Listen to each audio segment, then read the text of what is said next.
Chappell, 1929, Shreveport, Louisiana. Let's go back to when you were a little kid. Do you remember your grandparents at all? I never met my grandparent on my daddy's side. He was dead before I was born.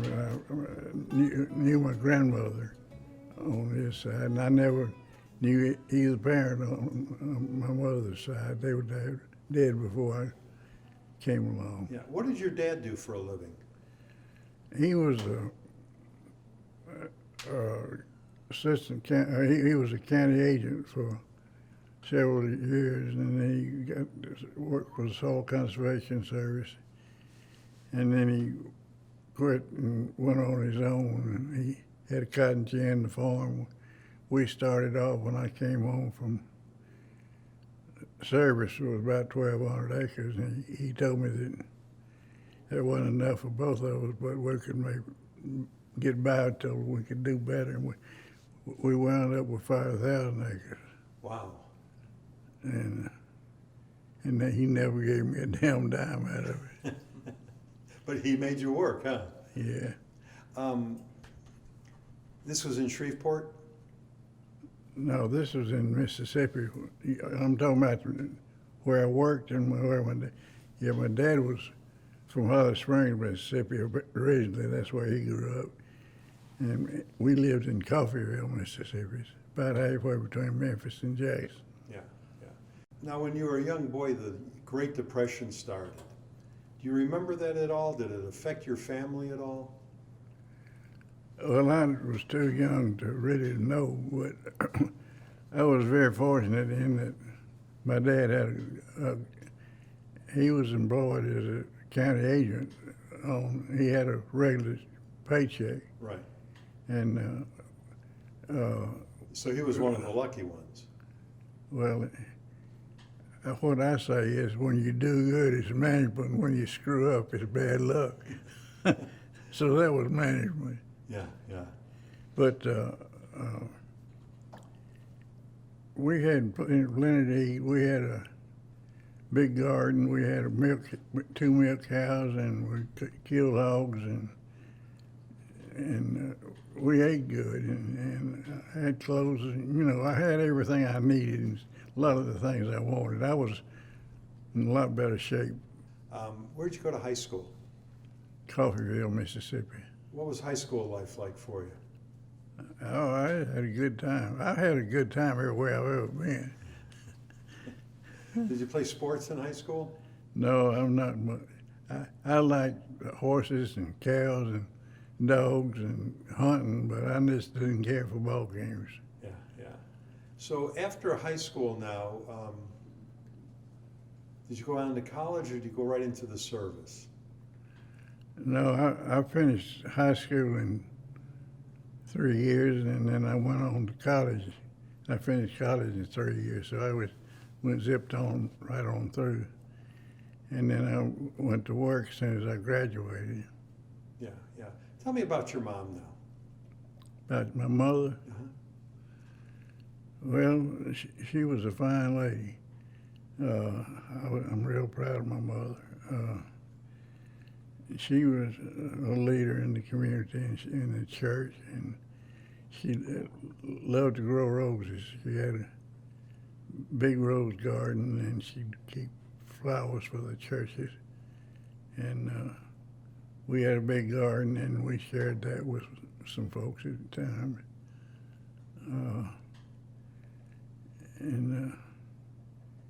She came to my graduation, and then she died just right after that. Now you had 2 brothers. Yeah, One was a half brother. Did your dad remarry after your mom passed away? yeah. What But was not immediately, but years after she passed. Okay. What was it like with the brothers? What'd you guys do for fun? We never, with my full brother,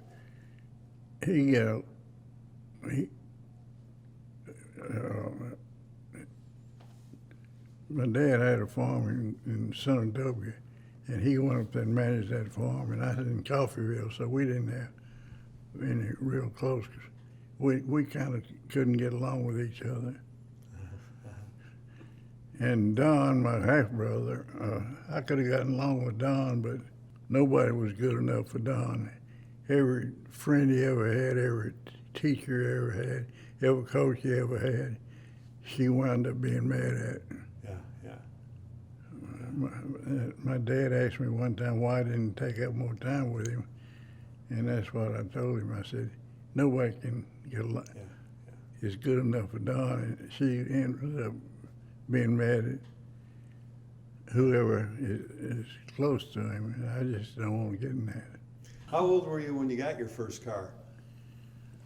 I graduated from college, and I borrowed the money and bought my first car. How much was that car?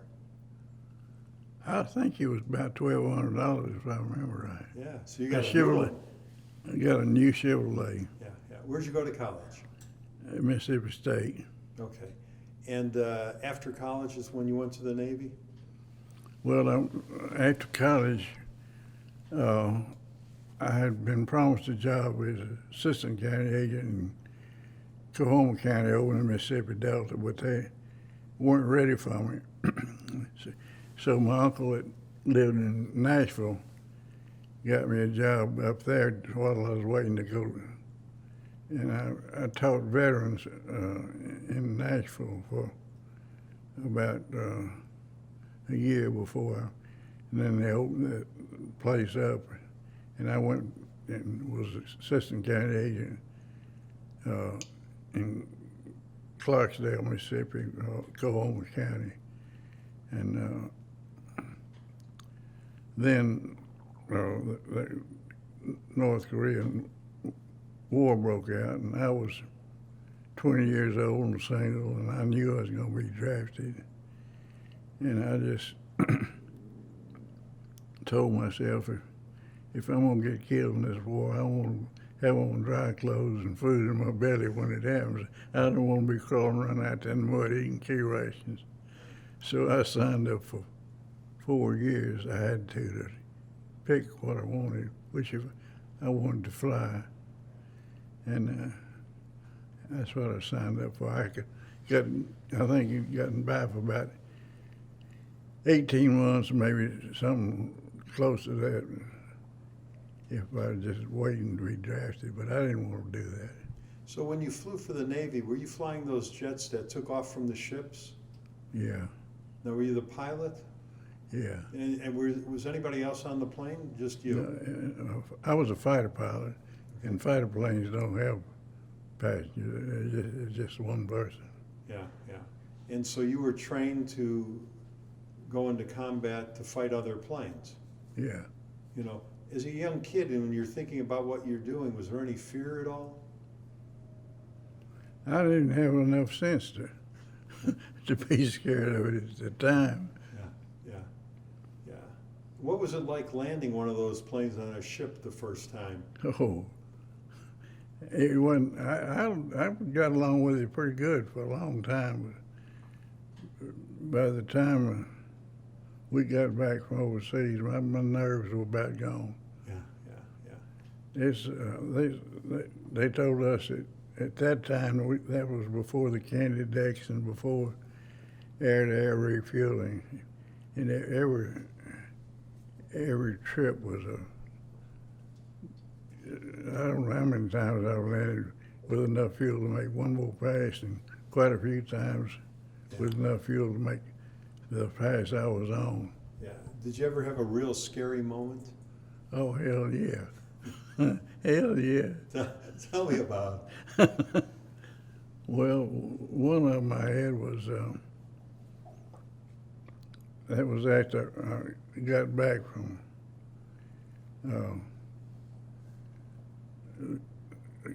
the carrier thing. We came back, and when we got back, they put me into a kind of what they call a holding squadron until I had about 9 months till I would be discharged, and I flew there. And Fort Ord was about 50. It was a Marine base about 50 miles south of my thing, and they were having some sort of exercise with their Marines, and they called and see if they wanted somebody to come down and make some strafing runs on them. And I had a sinus infection at the time. I was supposed to have grounded myself, but it's just a little low-range mountain between me and them, and I said, well, I'll just skim over those mountains. I won't have to get up high and get by with this. So I took the flight, and I went down and made my strafing runs and started back. And while I was down, and all my instruments went out. We were flying some planes that just fresh out of the factory, some of the very first ones. And there was something wrong with those son of a bitches all the time. And enough that the company sent an engineer down there, just lived down there with us to trying to keep them flying. But the only thing I had left was a magnetic compass, and they just flop around. They won't tell you. I didn't have a radio. I didn't have any instruments to fly in the clouds or anything. And while I was making my strafing runs, a low cloud level put in there, and as far as you could see was nothing but clouds, and you couldn't see the ground or anything. I didn't have any instruments, and I didn't know.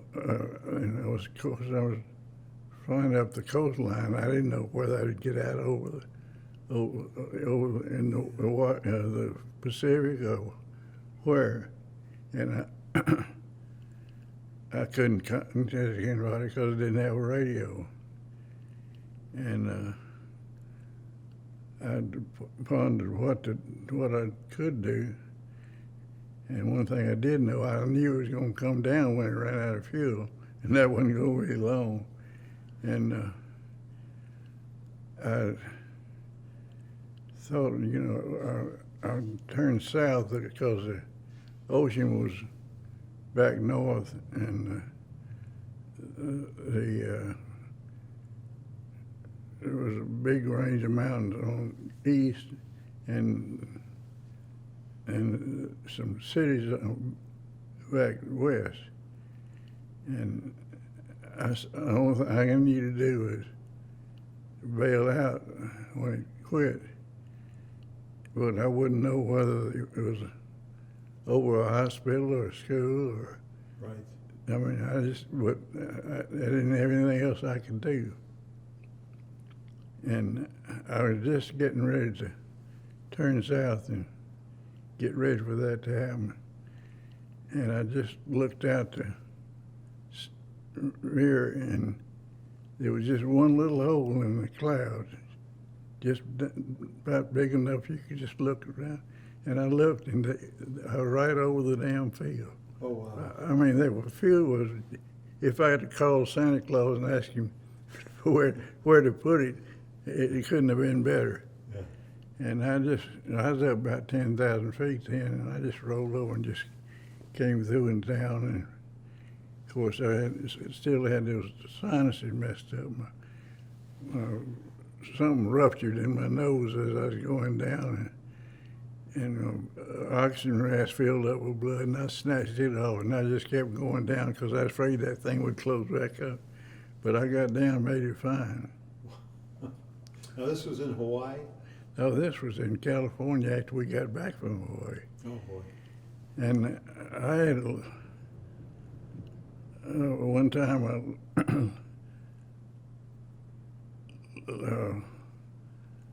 landed on the carrier, and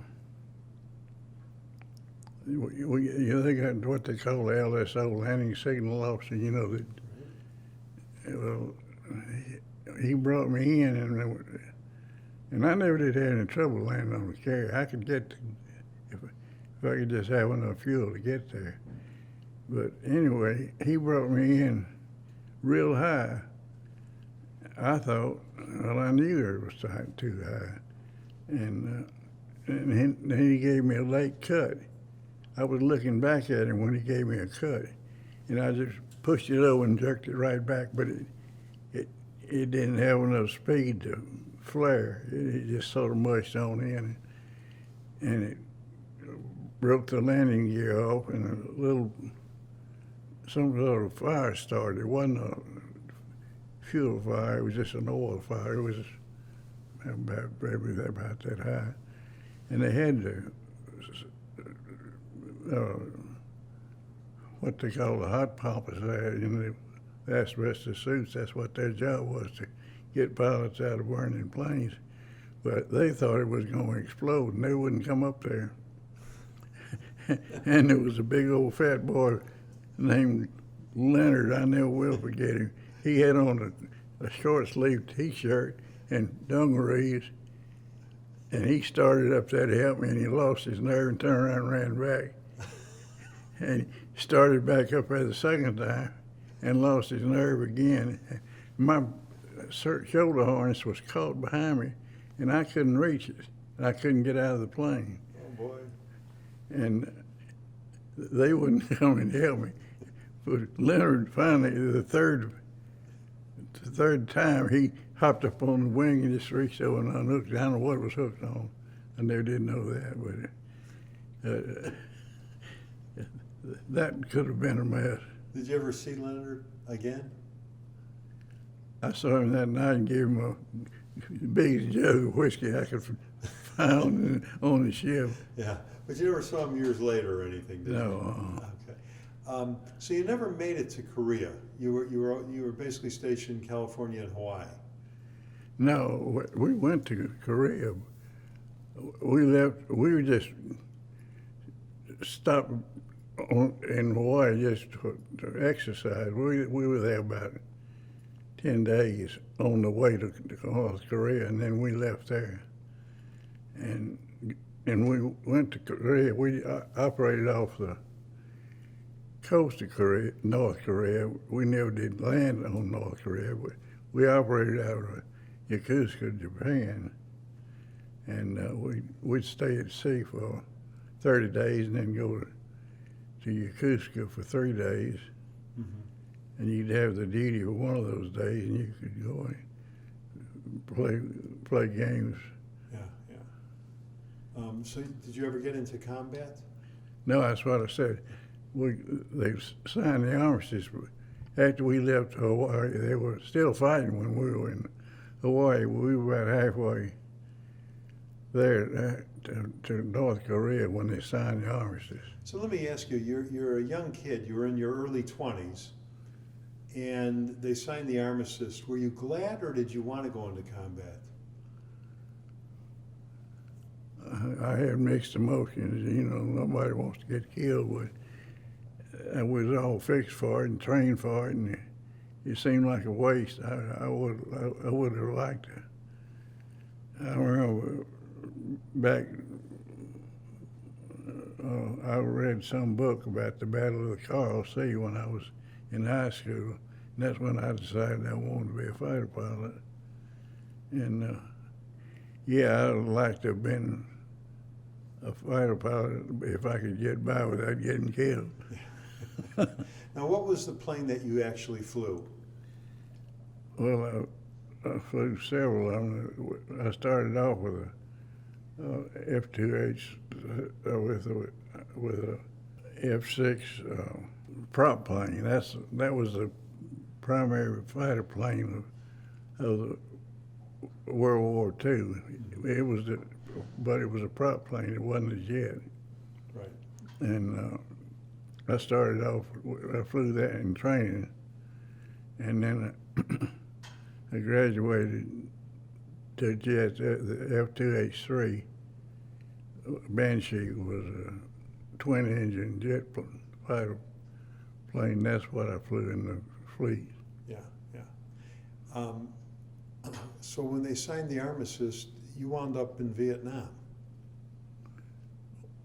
Yeah, but they hadn't declared war down there. so they wouldn't let us fly. They didn't want to provoke an incident, and we hadn't declared war.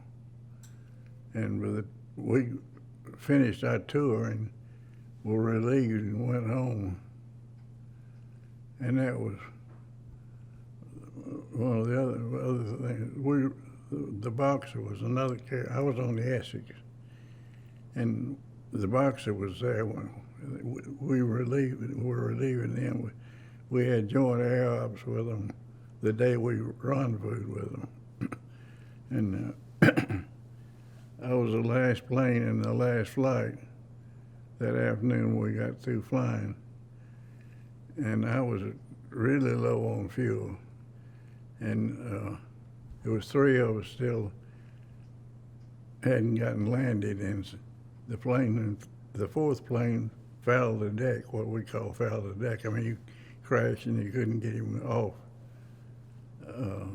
in time. And the two of us were on our last pass. We had enough fuel to make that pass. We didn't have enough to go around again. But they had the Boxer in front of the Essex, and they told us, of course, they kept up with your fuel. They knew, they always kept up with it, so they know what your status was. They told us to make it straight in on the Boxer, and so we just lifted up over the Essex and dropped in on the Boxer. But the Boxer was catapults. This plane we were flying was a big twin-engine heavy plane, and the catapults on the Boxer wouldn't shoot the plane we were flying off. It was too big for them. And we thought, well, we got this made. We go into Hawaii in the morning. They got us on here and they can't get us off. But the next morning, they stripped everything they could take off of it. And I still don't believe to this day that they knew whether it was going to work or not, and put just enough fuel in to crank and jump across and put the Boxer right ahead of the Essex. And they didn't shoot us off, they just pushed us off. He went first, and then just sagged almost out of sight. And I said, oh, well.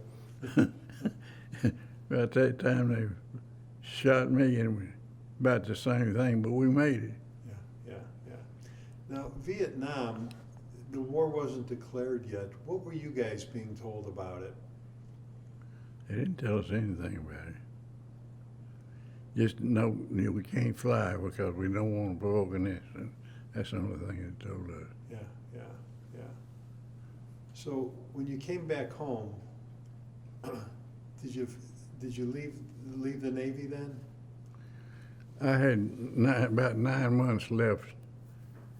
I signed up for 4 years so I could be a pilot, and I had to serve that 9 months out. And then I got discharged. Yeah.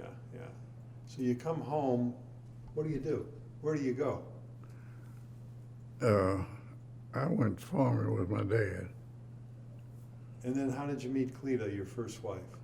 I met her in California when I got there. Oh, that's another story. When we got our wings, the day we got our wings, the Admiral had us there, and he congratulated us, and he was pinning the wings on us, and they were going in alphabetical order, and one half of us was going to the East Coast, and another half was going to the West Coast. And I wanted to go to the East Coast because I knew that they were going to go to Europe, and I knew the West Coast was going to go to somewhere in the Pacific, and I didn't care about going there. So it got down to me. They had one place left on the East Coast, and two of us wanted, so they flipped a nickel. Oh my gosh. And I lost. Of course. And I tell my daughter, I said, if that nickel had come up heads instead of tails, you'd have had a different mama.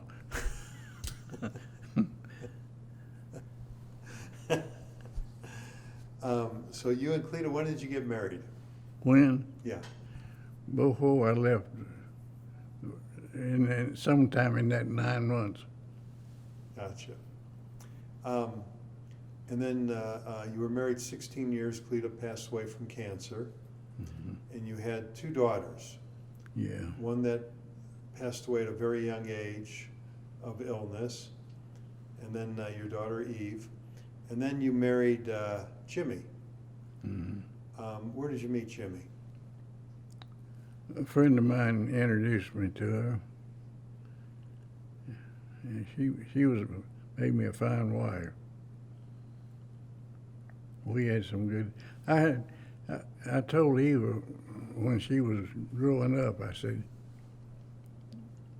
when you get grown, if you don't do anything else in your life right, when you get married, you get married right. And I said, you'll be happy regardless. If you marry wrong, no matter what else you do right, you're not going to be happy. And she did, and I did too on my 2 marriages. I was very pleased with both of them. Yeah. You lost, cancer took both of them. Now, one of them, cancer took Cleta, and Alzheimer's took Jimmy. Gotcha.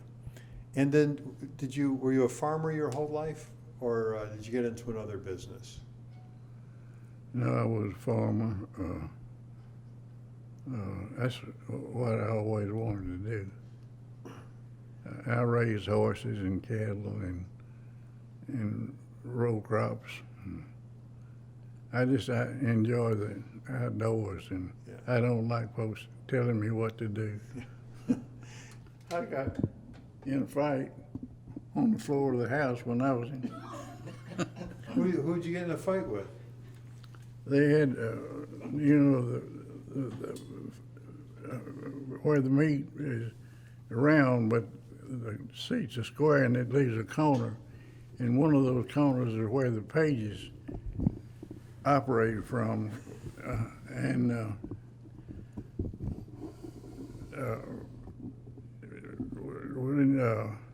When I went there, and everybody, all the other pages hung their coats in there because there wasn't any other place you could put it. So I just hung my coat. When I went in, I just hung it up and turned around, and this man went over there and took it off and threw it down on the floor. And when he did, I made a dive for him, got my knife out of my pocket. Oh, And I was chasing him around this table when they stopped me. what year was this? Well, the year that Roosevelt died, what year was that? It was, 44. and I got in another fight when, they got tunnels everywhere up there. And the main thing we did was deliver stuff. If the congressman wanted some paper with this or something, we'd go through those tunnels and carry it to him. Well, I was going through the tunnel, and this other page was coming and meeting me, and I had a stack of papers about that high I was carrying. And when he got to me, he just stepped over in front of me and knocked those papers out of my hand. So I tore into him. My congressman wanted me to explain all this to him. I gave him, I guess he was glad, I guess, when I left. I don't know. Well, let me ask you now. World War II, did that affect your family at all? Was your dad in the service? He was in World War I. He was in the cavalry in World War I, but he was too old for World War II. Now, World War I, he was in the cavalry. Did he give you any stories? Not really. I remember he gave me his old saddle. He didn't talk about it much. He hadn't hardly ever mentioned it to me. Where was he stationed? I don't know. And my uncle, by marriage, his sister His husband was in World War One, and he was a corpsman, and he got shot up pretty good. I remember when we go up there for Christmas, they used to go quail hunting. I remember seeing him wrap his legs.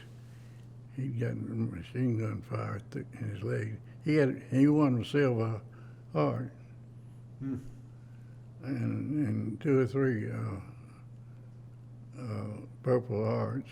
But they never talked about it. He never mentioned it. Yeah, and your dad never talked about what he saw. No, I don't even know. I don't know whether he ever won overseas or not. I don't remember. It never came up, and he never mentioned it. You've lived through so many things that have happened in the world in your lifetime, from the Great Depression, through all the wars, Kennedy assassination, Martin Luther King assassination, the moon landings, 9/11. Was there something that happened on the national scene that you go, I know exactly where I was the moment it happened because it just stayed with you so strong? Yeah, the one thing I remember, I was a page in Washington during World War. My representative in Congress in Washington, D.C., had a policy.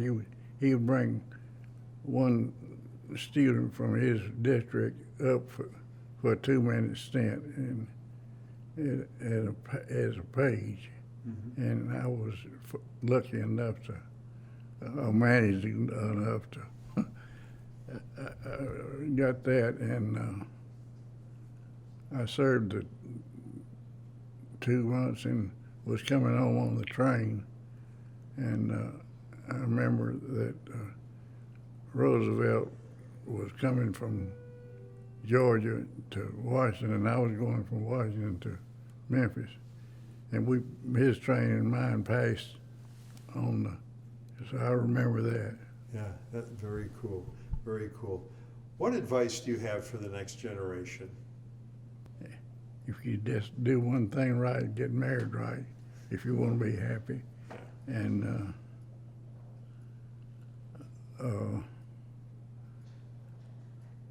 freedom isn't free. Yeah. You have to be prepared to defend it. Yeah. You have to do that. I think you're stupid to get in the war if you don't have to. But if you have to, it's not doing it is worse than doing it.